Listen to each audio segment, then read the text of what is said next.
যমরাজ আর সৈনিকের দ্বিতীয় ভাগ। আগের দিন যেমন বলেছিলাম যে সওদাগরের কাছ থেকে বিদায় নিয়ে শূন্য ঝোলা আর জাদু থলিটাকে কাঁধে ঝুলিয়ে রওনা হলো সৈনিক। তারপর গেল সে অনেক দিন নাকি অল্প দিন, অনেক পথ নাকি অল্প পথ, কে জানে। শেষকালে নিজের দেশে এসে পৌঁছল সে। পাহাড়ের পাশ থেকে গ্রামটা চোখে পড়তেই খুশি আর তার ধরে না। দুপাশে তাকাতে তাকাতে দ্রুত পা চালালো সৈনিক। কি সুন্দর, কি শোভা! কত দেশ ঘুরেছি, কত শহর গ্রাম দেখেছি, কিন্তু সারা পৃথিবীতে নিজের দেশটির মতো এমনটি আর চোখে পড়ল না। সৈনিক নিজের কুঁড়েঘরের কাছে এসে দাওয়ায় উঠে দরজায় টোকা দিল। দরজা খুলে দিল এক থুরথুরে বুড়ি। সৈনিকটি বুড়িকে জড়িয়ে ধরে আদর করতে লাগলো। ছেলেকে চিনতে পেরে বুড়ি আনন্দে যত হাসে তত কাঁদে। বুড়ো তোর কথা খুব বলতো রে, কিন্তু কপাল আমার, আজকের দিনটা সে আর দেখে যেতে পারল না। 5 বছর হলো তাকে গোড় দিয়েছি। তারপর হুঁশ হলো বুড়ির, কাজকর্মে লেগে গেল। সৈনিক তাকে সান্ত্বনা দেয়, ব্যস্ত হও না মা, এখন থেকে আমিই তোমার সুখ সুবিধা দেখব।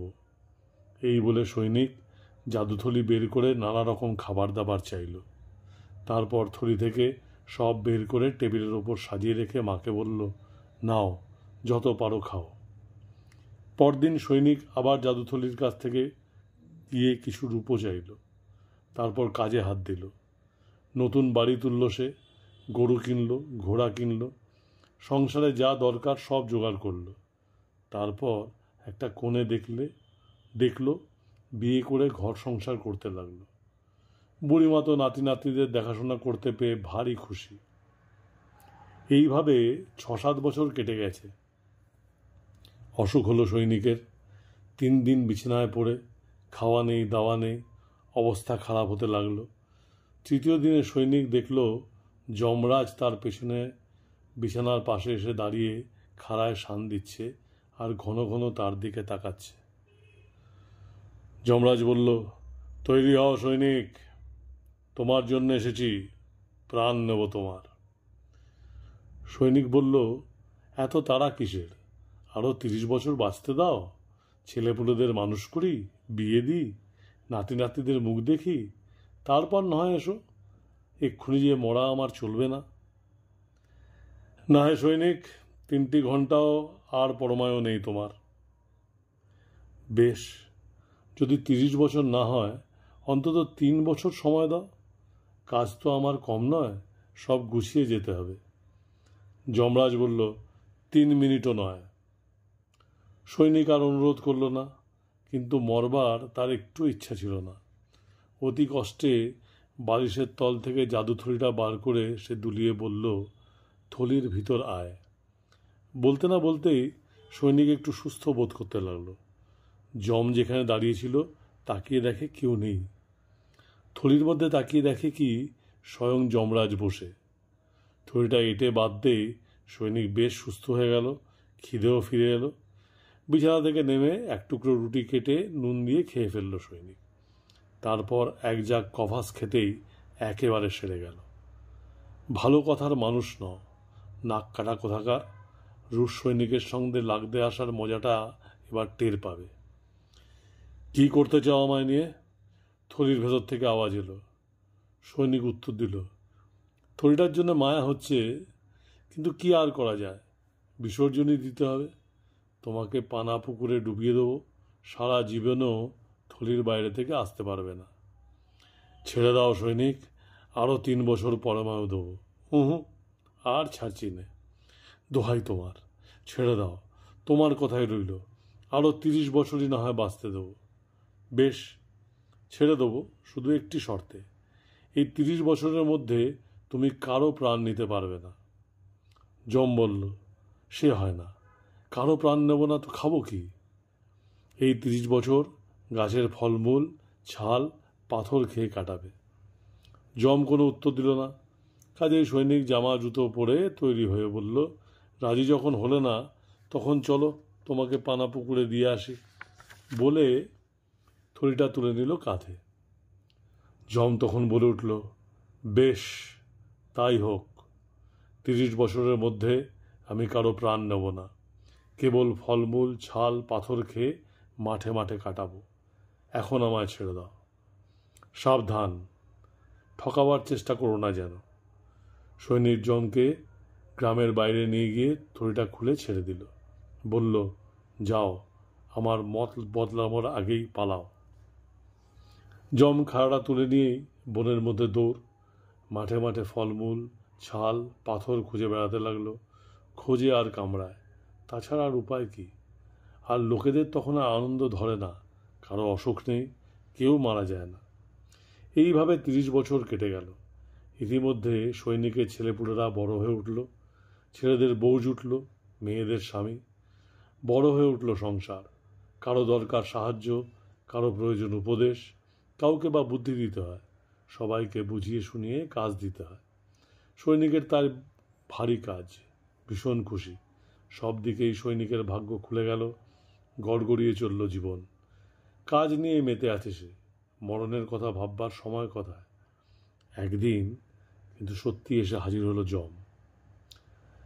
আজ 30 বছর পূর্ণ হলো। দিন ফুরিয়েছে সৈনিক, তৈরি হও, আমি তোমাকে নিতে এসেছি। সৈনিক আর তর্ক করল না। আমি সৈনিক, এক ডাকেই খাড়া। দিন যদি ফুরিয়ে থাকে তো বেশ, কফিন নিয়ে এসো। যমরাজ এনে হাজির করলো একটা ওক কাঠের কফিন, তাতে লোহার হুড়কো লাগানো। ডালা খুলে বলল, ঢুকে পড়ো সৈনিক। সৈনিক একেবারে রেগে আগুন, চেঁচিয়ে উঠল, সে কি, নিয়মকানুন কিছু জানো না দেখছি। পুরনো সৈনিক হুট করে নিজের থেকে কিছু করে বসবে, এই নিয়ম কোথায় পেলে? সৈন্য দলে নতুন কিছু শেখাতে হলে হাবিলদার আগে নিজে করে দেখায়, তারপর হুকুম করে। তোমারও ঠিক তেমনি করা উচিত। আগে দেখিয়ে দাও কি করতে হবে, তারপর হুকুম করো। কফিনে শুলো যমরাজ, এই দেখো সৈনিক, এইভাবে শোবে, পা টান করে মেলে দেবে, হাত দুটো মুড়ে রাখবে বুকের ওপর। সৈনিকও ঠিক এইটাই চাইছিল। দলাম করে কফিনের ডালাটা বন্ধ করে হুড়কো এঁটে দিল। বলল, নিজেই শুয়ে থাকো ওখানে, আমি এখানে দিব্যি আরামে আছি। গাড়ির ওপর চাপিয়ে নদীর খাড়া পাড়ে নিয়ে গিয়ে কফিনটা সে ফেলে দিল নদীতে।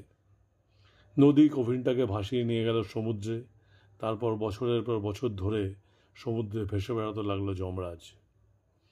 আবার সুখ স্বাচ্ছন্দ্যে ভরে উঠল মানুষ, সৈনিকের জয়গান করতে লাগলো তারা। সৈনিকও আর বুড়ো হয় না। নাতি নাতিদের বিয়ে দিল সৈনিক। তারপর নাতি নাতনির ছেলে মেয়েদেরও শেখাতে পড়াতে লাগলো। বাড়ি ঘর, ক্ষেত কামান নিয়ে বুড়ো সারাদিন ভারী ব্যস্ত। কিছুতেই যেন বুড়োর ক্লান্তি নেই। একদিন হয়েছে কি, সমুদ্রে ভীষণ ঝড় উঠল। ঢেউয়ের ধাক্কায় পাহাড়ের গায়ে লেগে টুকরো টুকরো হয়ে গেল কফিনটা। মড়ো মড়ো হয়ে কোনো ক্রমে তীরে এসে পৌঁছল যম। বাতাসের ঝাপটে টলে টলে পড়ে। তারপর সমুদ্র তীরে শুয়ে একটু জিরিয়ে কোনো ক্রমে গিয়ে পৌঁছল সৈনিকের গ্রামে। গিয়ে খামারে লুকিয়ে রইল, ওত পেতে রইল কখন সৈনিক বেরোয়। এদিকে মাঠে বীজ বুনতে যাওয়ার জন্যে তৈরি হচ্ছিল সৈনিক।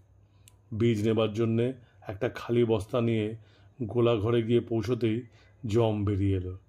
এবার আর তোমায় আমার হাত থেকে কেউ রেহাই পাচ্ছ না, হেসে উঠল যম। সৈনিক দেখল সত্যি বিপদ।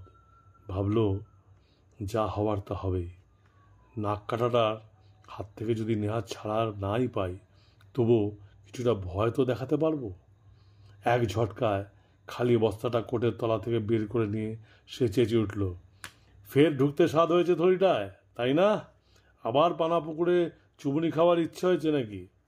সৈনিকের হাতে ফাঁকা বস্তাটাকে জাদুথলি মনে করে যম তখন ভীষণ ভয় পেয়ে দে ছুট দে ছুট। সৈনিকের চোখে পড়তে সে আর রাজি নয়। সেই থেকেই লোকের প্রাণ নিতে যম আসে খুব চুপিসারে। ভাবে সৈনিকের চোখে যেন না পড়ি, দেখতে পেলেই পানা পুকুরে চুবুনি না খাইয়ে ছাড়বে না। সৈনিক বেশ সুখে স্বাচ্ছন্দ্যের দিন কাটাতে লাগলো। লোকে বলে এখনও সে বেঁচে, মুখে তার হাসি লেগেই আছে। ধন্যবাদ, আশা করি ভালো লাগলো। পরের গল্প আসবো পরের সপ্তাহে। ততক্ষণ অবধি বাই।